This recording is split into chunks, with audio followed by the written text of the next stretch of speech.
Thank you, Lorraine, for this very kind introduction. I'm very happy and pleased to be here today for a full house, and very happy to speak at the Response Conference. It's a very nice, very interesting, very ambitious project, which I've been following since the very beginning of the project. And I'm very curious to learn more about the response findings, also because, well, as mentioned in the introduction, I'm studying migration and diversity governance, in particular from a governance lens. My talk will also be from a governance perspective, so I'm very curious to learn more of the findings in the future. Actually, my talk will link up directly with one of the core aspects of the Response project. This is just from the website of Response, focusing on the multi-level governance of mass migration in Europe. I think this concept, multi-level governance, that is a concept that has become very popular, especially in EU governance, EU policy making. It's at the basis of the call to which Response responded. And it will also be a focal point of my talk today.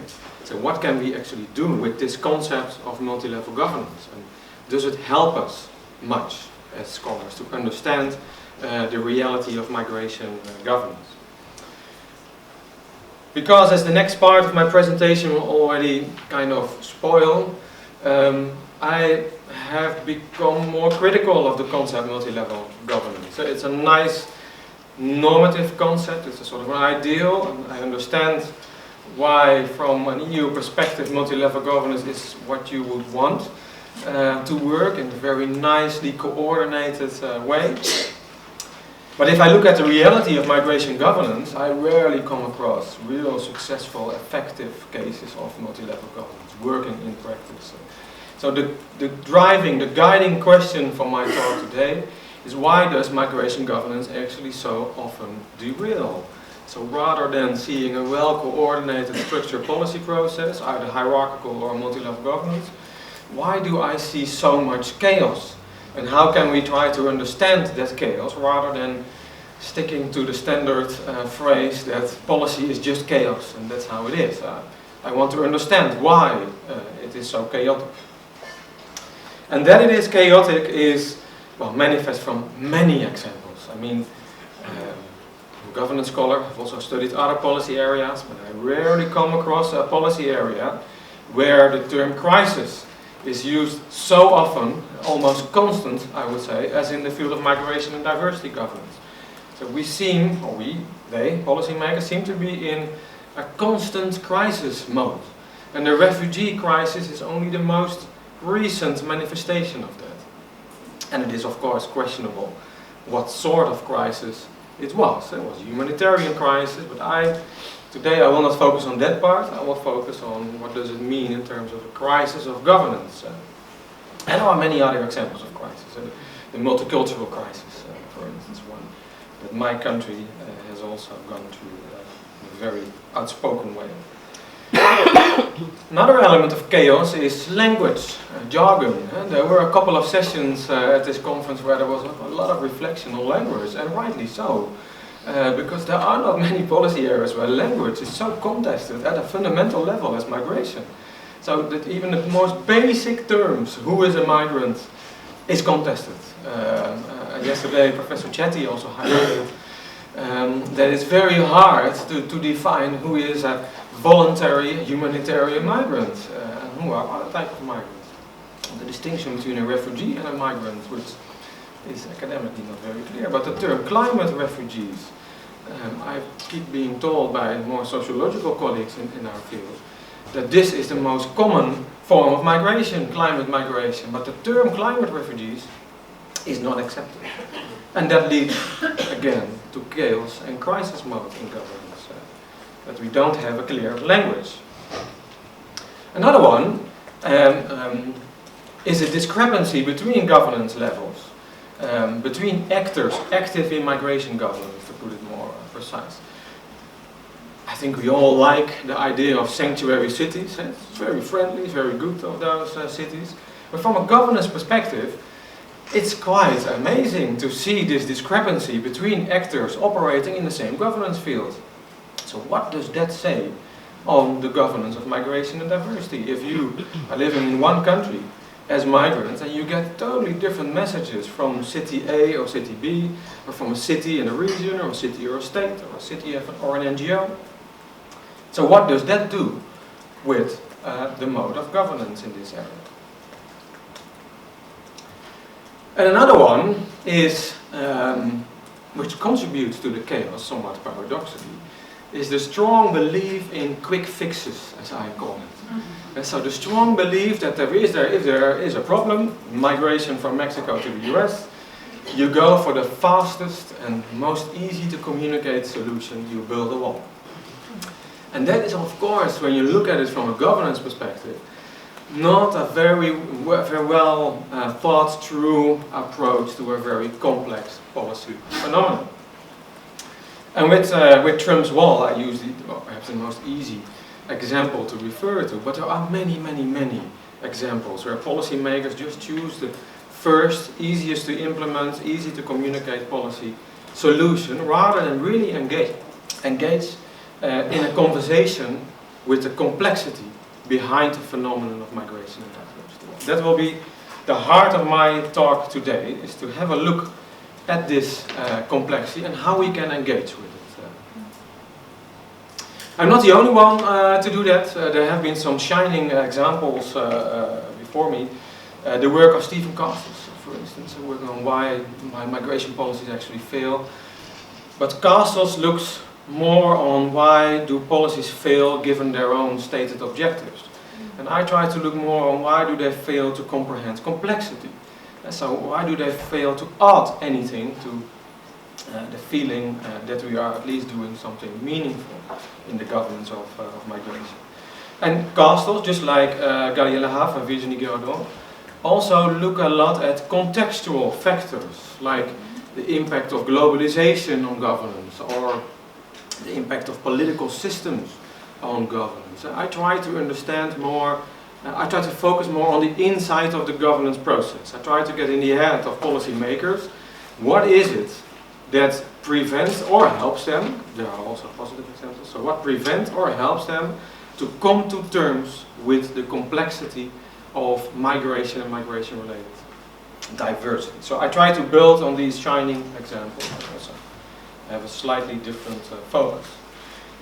And just one example that I will not, one example from my own previous empirical research projects. I will not go into a lot of detail to explain these different types of governance in multi-level settings. The key point of this slide is to make the point that what we actually observe in policy practices is not a move from a national mode of governance to a multi-level mode of governance, but rather from a national mode of governance to decoupling, where local level, regional level, national level, EU level are all doing different things, following a different governance logic, and also responding to different factors that impact governance processes.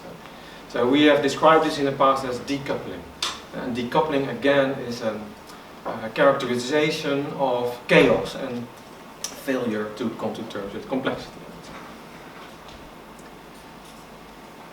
So complexity and complexification, what is that? So before I delve more into the policy process, just to show you that I've done my homework in studying what my colleagues from migration studies have been studying and publishing on in terms of the increase of social complexity in the field of migration and migration-related diversity. Not that much has been done about it, to be honest, and that's was surprising from me when trying to take stock of the literature. When looking at complexity literature, it has been applied a lot to ecological policies, climate policies, technological policies, economic policies. But when you look at social policies, its application is much less widespread, which is amazing, because migration and diversity are just as, or perhaps even more complex as many technological problems. There are some people moving into the area, like Scott Page, but also Steve Werteweg, for instance. Steve Werteweg with his work on superdiversity, that is really an effort to also try to find the language, whether we all buy the term superdiversity or not, is then not even that relevant, but it is the type of language that we try to develop in order to describe and understand the complexification of migration and diversity. And this complexification consists of a number of key dimensions. One is the diversity of diversities in itself. That's that we no longer can speak of simple, that we no longer can speak of clearly demarcated migrant groups. A term like minority communities does not really capture the diversity within and between migrants from different backgrounds anymore. So this is described by Steve Werteweg as superdiversity. Somebody else describes it as hyperdiversity. I leave it up to you which terms you use, but it is a clear marker that that the nature of diversity itself is changing. And this not only refers to whether there are more migrants or less migrants, but it rather says that the migrants that are in a certain country are increasingly diverse in terms of ethnic, cultural, religious, economic, political, social background and status.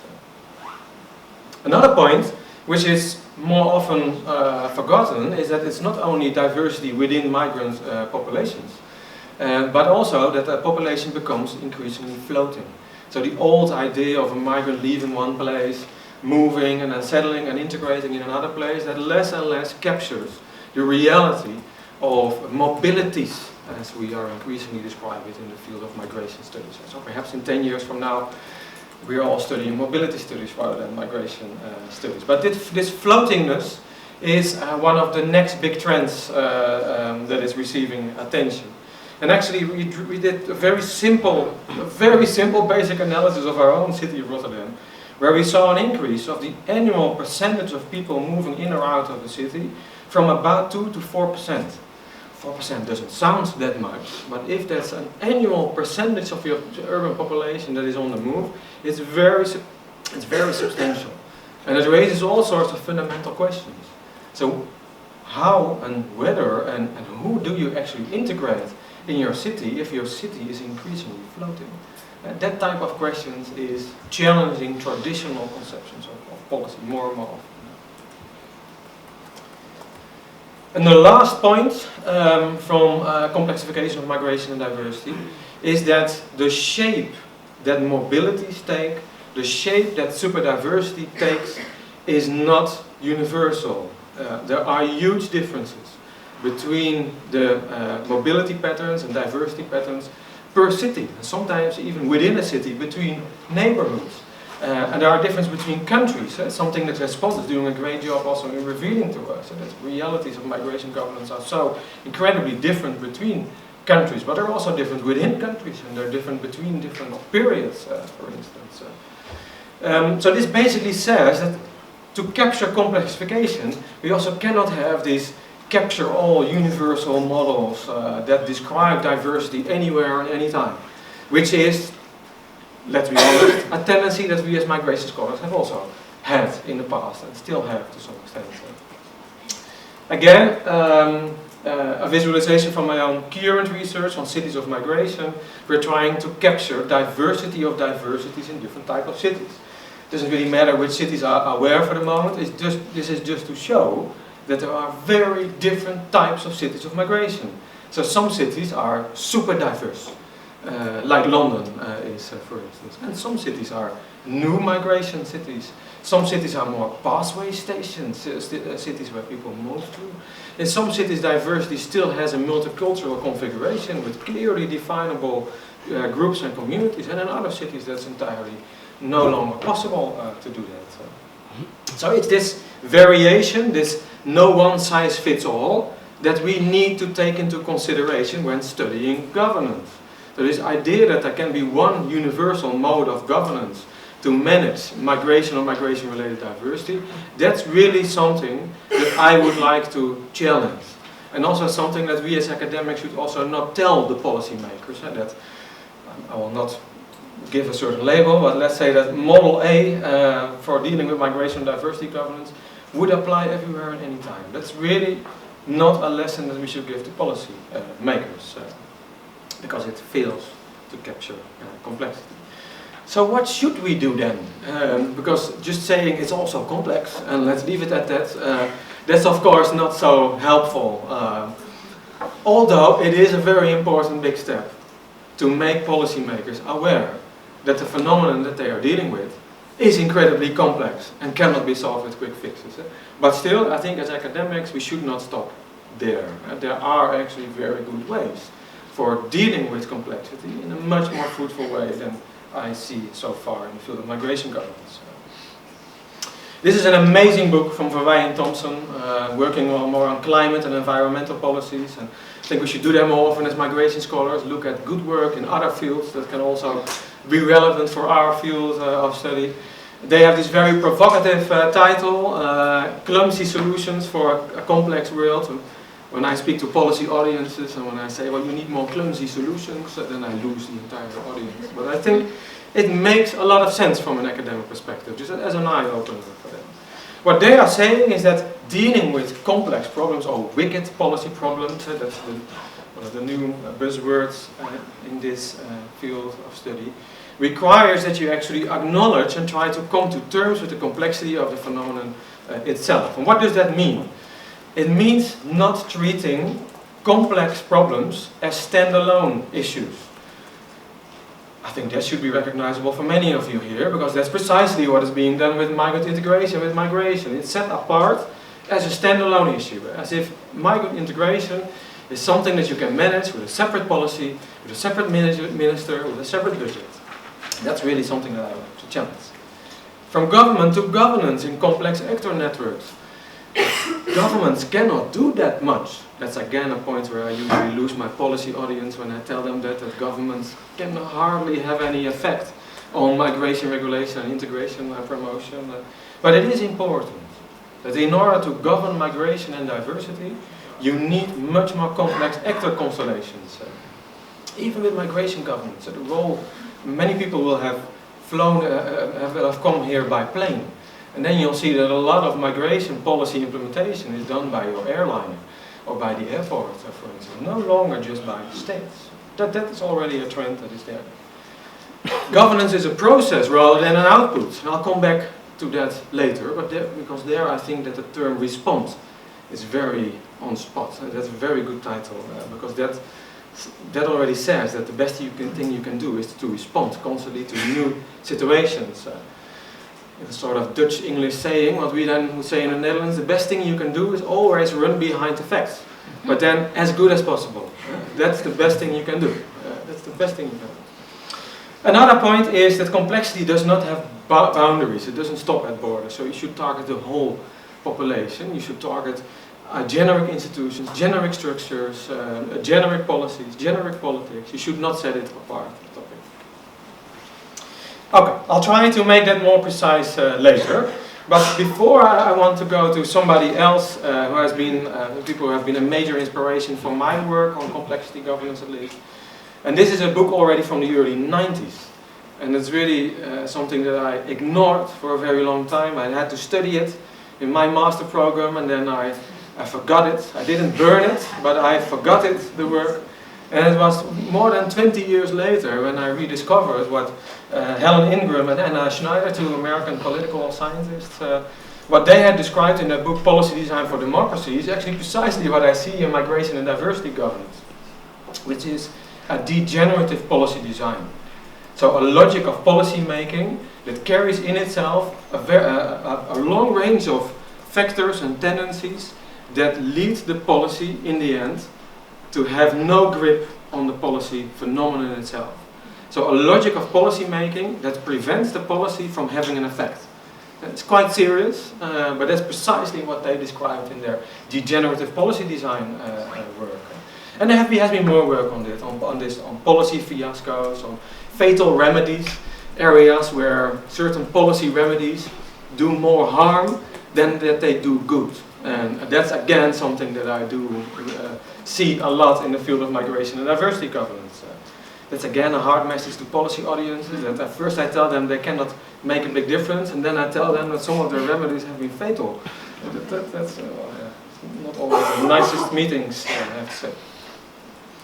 So then let's see, if we now have a rudimentary complexity lens, and I'll make it more, even more concrete later, let's have a first look at how we are doing then in the field of migration governance and what we know from the literature. And then, that's why that picture, nice picture stolen from my daughter, is there. There, the role of fairy tales in migration governance is a lot more powerful than the role of real efforts to come to terms with complexity. So we follow fairy tales rather than that we try to understand and cope with complexity of migration governance in a good way. To get rid of the fairy tale picture, to zoom in a little bit. So what does that stem from? Well, for instance, this persistent belief in societal engineering and interventionism. The belief in migration control and closing the borders and building Fortress Europe, but also the belief in integrationism, that if we have an integration policy, we power in a lot of money, we make civic integration courses mandatory, that then in a decade from now the problem will be solved. But that is of course an entire failure to acknowledge the complexity. It's something that environmental scientists would really laugh at if they see that type of belief in quick fixes, quick interventions. And that's of course the work of Adrian Favell, who has really helped us, who really has revealed this for us and helped us understand why states have this urge for interventionism, which has a function, of course. States want sovereignty over their population, and they want to make that stand by showing that they can integrate newcomers. But then again, if it fulfills this political function, that's okay. But it's another thing to say that that's a good way of managing a complex phenomena. That's an entirely different phenomenon. Another one is the persistence of simplifying categorizations. And there we, and also me in my earlier career, we're also partially to blame as migration scholars. We have given a lot of those simplifying categorizations to policymakers, and then they have institutionalized them. So it's both of them. Think about ethnic lensing, putting everything into this ethnic lens, putting everything in group and community lenses. And that is, well, it fails to capture the complexity of these populations, but it has also provided an instrument to policymakers to say, okay, the Moroccans are a separate, distinct and problematic community, let's adopt a policy for Moroccans. Well, in the Netherlands we even had Moroccan cities that had special budgets to deal with Moroccans.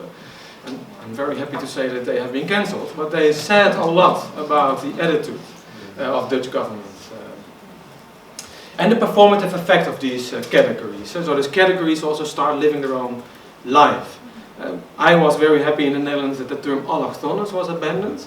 And when I told that to my students, they were not so happy. They said, well, allochtones is a sort of a nice political name which sets us apart from the rest of society. So that's a performative effect. It has alienated, so it has made the allochtones even more allochtones in the Netherlands.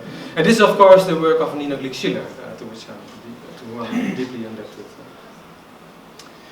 And another one for public administration research is this feeling of loss of control at the street bureaucrat level.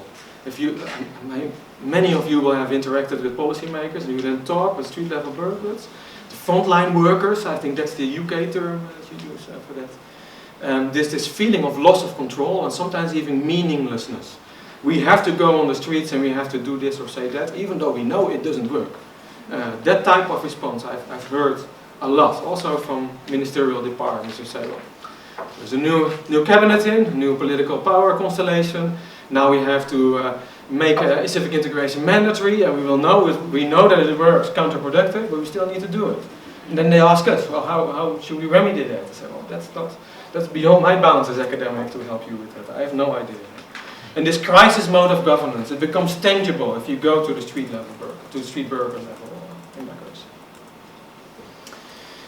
So what can we do then? Again, here I have looked at another body of literature, the mainstreaming literature. And I've tried to develop, following a complexity perspective, more in detail, what does it mean that policies fail to grasp and understand the complexity of the phenomenon. I try to develop mainstreaming as a model for coming to terms with the complexity, and I try to conceptualize and understand alienation for the cases where policy processes fail to capture complexity and to understand then what the consequences of that failure are, because the consequences are rather severe. So coming to terms with complexity is something that has been done in other policy areas. If we look at gender studies, if you look at environmental studies and disability studies, but in particular gender studies, they are far ahead of migration studies in terms of understanding how, in this case, gender is an aspect of anything, even architecture. They understand that. And in migration studies, we don't really fully understand that, and certain migration governance doesn't understand that. We are slowly getting there, but governance is not driven by that logic still. So I've stolen this concept of mainstreaming from that area, also being aware, by the way, for the gender scholars in the audience, that it's not a perfect solution, because it hasn't always been implemented correctly in the gender field. I'm perfectly aware of that. And I also know that the implementation of mainstreaming, where it has been tried in migration governance, also hasn't been hasn't been implemented fully yet. So what does mainstreaming mean? It means an integral approach to a complex phenomenon. So rather than setting it apart, you discuss it as embedded to general structures, general institutions, general policies. No separate gender policy, but a gender policy is an aspect of anything you do as a government. A process rather than a solution or a model, so you're constantly responding to new developments. Complex extra networks, so you don't set apart a group of people who are the gender experts. Now you make sure that everybody needs to become a gender expert. Everybody needs to be accountable for gender. And oriented at a whole diverse population, so oriented at people regardless of their gender. And I think that's also important in migration governance. It should be oriented at people regardless of their migration background. If you live in the north of Rotterdam or the south of Rotterdam, and even if you're born there and you have no migration background, you are experiencing super diversity and mobility just as much as any other one in that city. So it has to be a generic approach. So this is a model for how it can work. Later I'll tell more about the practice of that. Why and how do governance processes actually fail to live up to the model of mainstream? Well, 4 reasons. Quickly, 4 reasons. One is problem alienation. So this is the absence of a capacity or a will to enter in a serious conversation with what migration and diversity really mean. So here I'm actually rather objectivist by saying that knowledge and expertise about the phenomenon does matter and does count. I think that is very important, because now in this world of alternative facts and facts-free politics, that even promotes this logic of problem alienation even more. And also the implementation of quick fixes, quickly building a wall to stop migration, that also signals this problem alienation, this failure to capture that regulating migration is far more complex than just building a wall to stop people from moving. And also the mistake to take uncertainty, something that is discussed at great length at this conference, I'm happy to say, but to mistake uncertainty for relativism. Then to say, well, because we don't know precisely what is going on, we'll just do anything, we'll just do something. And that is really what I see a lot in governance. Another one is institutional alienation, and the failure of institutions to respond adequately and rapidly enough to changing circumstances. Institutions that follow their own path-dependent logic for their own sake. It's a well-known phenomenon in institutional studies, path dependency, for instance. Leading to cases of institutional decoupling when you have multiple institutions, like with multi-level governance, different levels of governance, operating in the same policy area, addressing the same problems, but following an entirely different logic. National level, a political logic; local level, a problem coping logic; the European level, a self-legitimizing institutional logic. So what legitimates EU intervention in Many examples here of institutions failing to be flexible enough, to respond enough to changing circumstances, because it invokes all sorts of serious questions. And your welfare state needs to respond. And actually, if your welfare state changes, that may be an even more impactful way to manage migration than having actual migration policy. So welfare state policy may be more of a migration policy than migration policy itself. Think about that. Another point is political alienation. That is the most, I saw more presentations about that at this conference. That is an alienation driven by political developments, but sometimes also by power and by interest, economic interest. So even the good old client politics thesis is an element of political alienation. The people wants restrictive migration, the business elite wants open migration, and then there is this shady process behind the scenes where the public thinks they are getting what they want, but the elite also gets what they want. Probably what will happen after Brexit too. The British business elite will find a way to keep the doors quite open for migrants, because otherwise it's very bad for UK business. But that is political alienation that's driven by interest and power, rather than a serious urge to come to terms with the complexity of the phenomenon. Another one, the last one, is social alienation. So this is alienation driven by our words, our language about people. And in order to try to understand migration, we're using the word migrant a lot. In order to understand migration-related diversity, we have used the term ethnic minority a lot. And that term ethnic minority lives its own life. It has a performative function on its own. It actually has helped alienate groups in our society by constantly describing them as an ethnic minority and defining them as different. That's why in the Netherlands it's very normal now, up in the second or third generation, that Moroccans consider themselves very Moroccan. And that's also due to this social alienation in the context of Dutch policy discourses, where consistently they were discussed and approached as being Moroccans, rather than as Rotterdam-born Dutch people. The discourse about terrorism, radicalization, and the discourse about headscarves are of course other more international examples of social alienation. So this is mainstreaming versus alienation. The logic of trying to understand complexity versus the many logics that actually prevent people, scholars, but primarily policymakers, other type of practitioners, to really understand and cope with complexity. What does mainstreaming then, what would mainstreaming then mean for migration governance? So how can we do actually something like that? One is we need then an X-raying of our society. Pretty much how we have been doing it and still are doing it when it comes to gender. X-raying our society.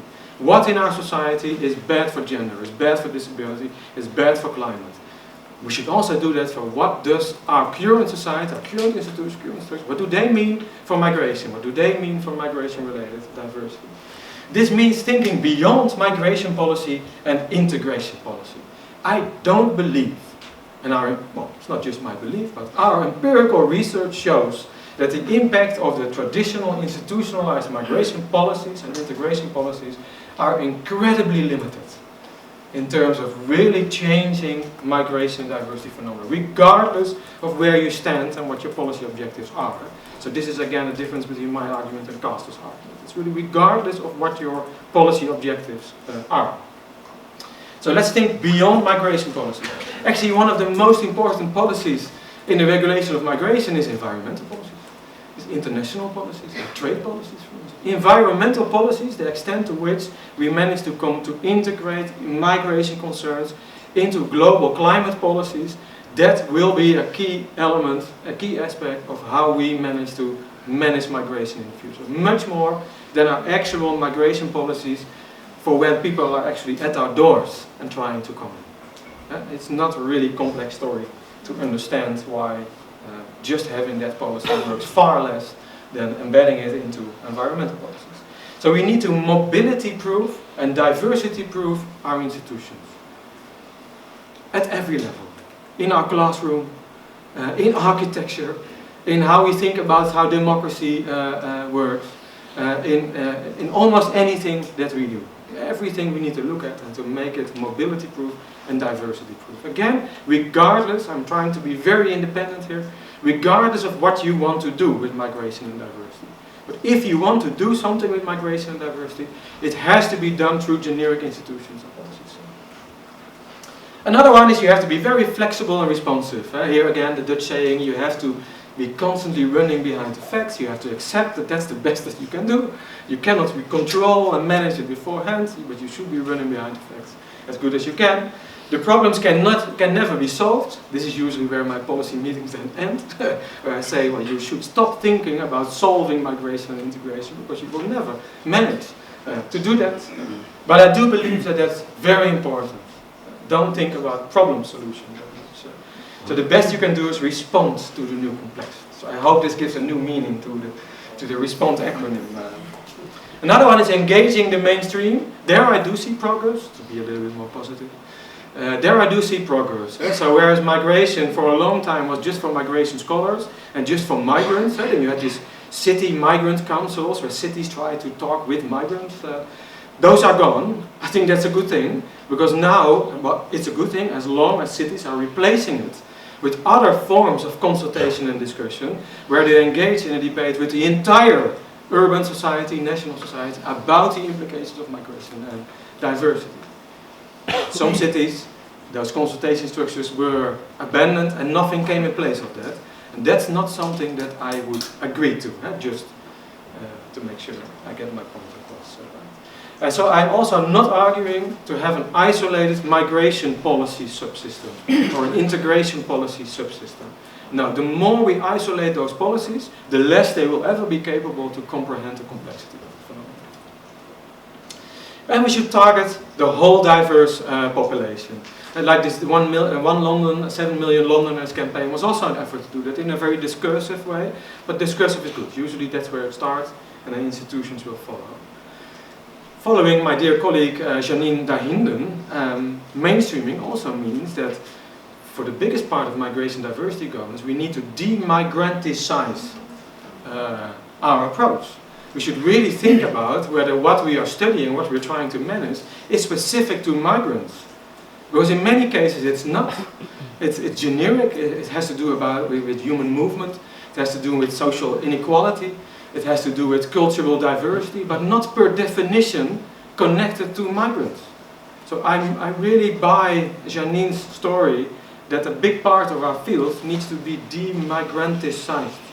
She needs to find a nicer, easier to pronounce word for Dutch people, but I do buy the argument. What that means for migration studies, I don't know.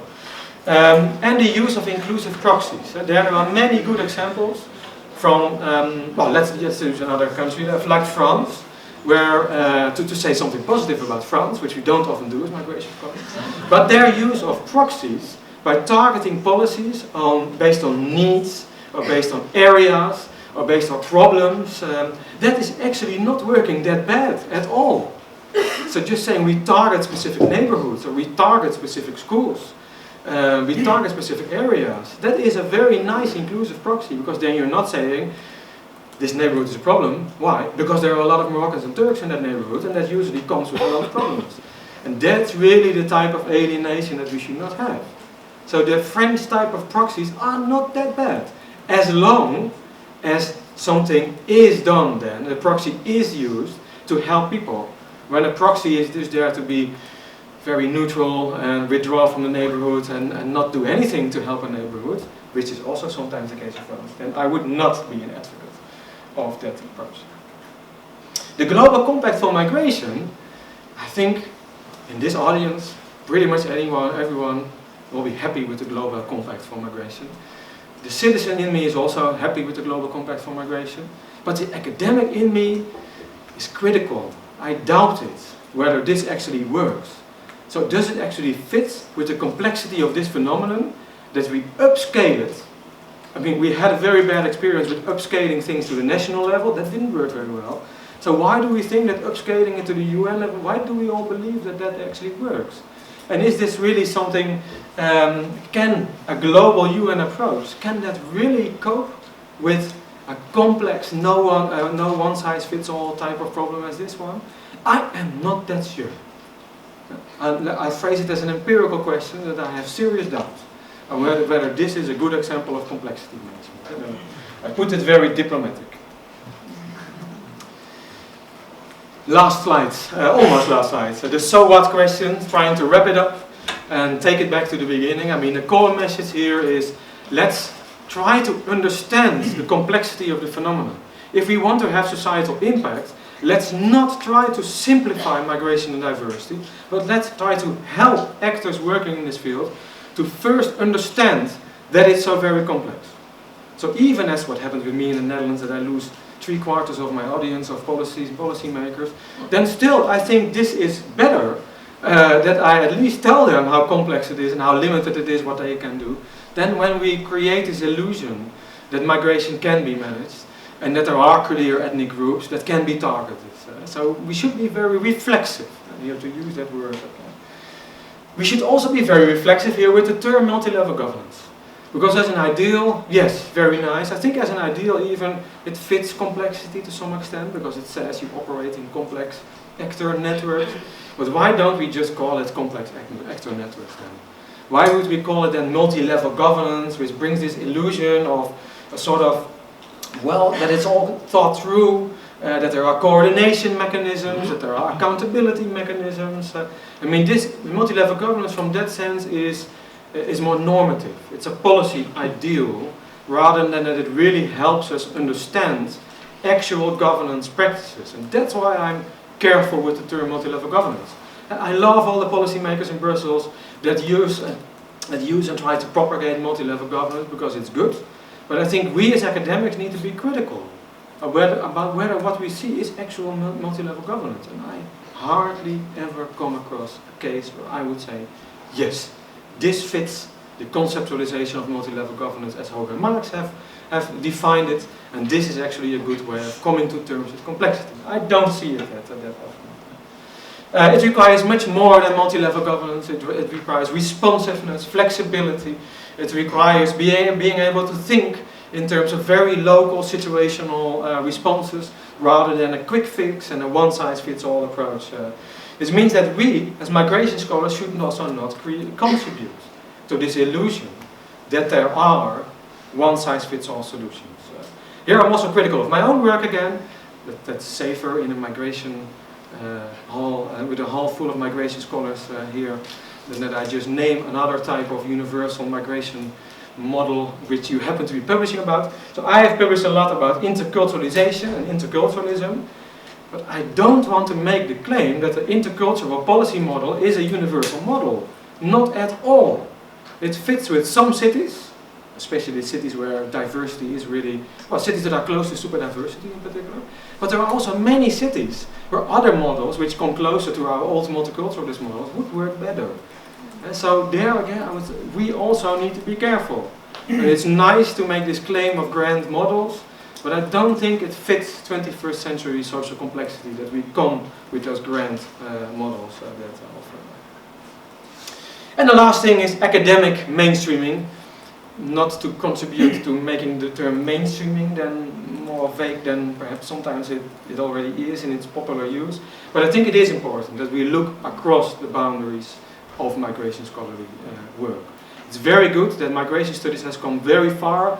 Now it's a well-institutionalized field. We have our own conferences, our own institutes, masters and conferences. But that doesn't mean that in the other fields there are no things that are incredibly similar to the things that we are studying. Especially my visits to gender conferences have been incredibly enlightening. And now even driving my recent work on mainstreaming of migration and diversity governance. 10 years ago I would not have believed you if you would say that I would use that type of terminology in my work. My last second to abuse this opportunity for some publicity for what I'm publishing about. If you want to read more about this, I've just published, I think it's out there for 6 weeks now, an article in GEMS where I conceptualize mainstreaming versus alienation. I try to really define the concept, where do they come from. And there's a book where I explain it at greater length and more in depth. That's coming out early 2020. Okay, thank you so much for your attention.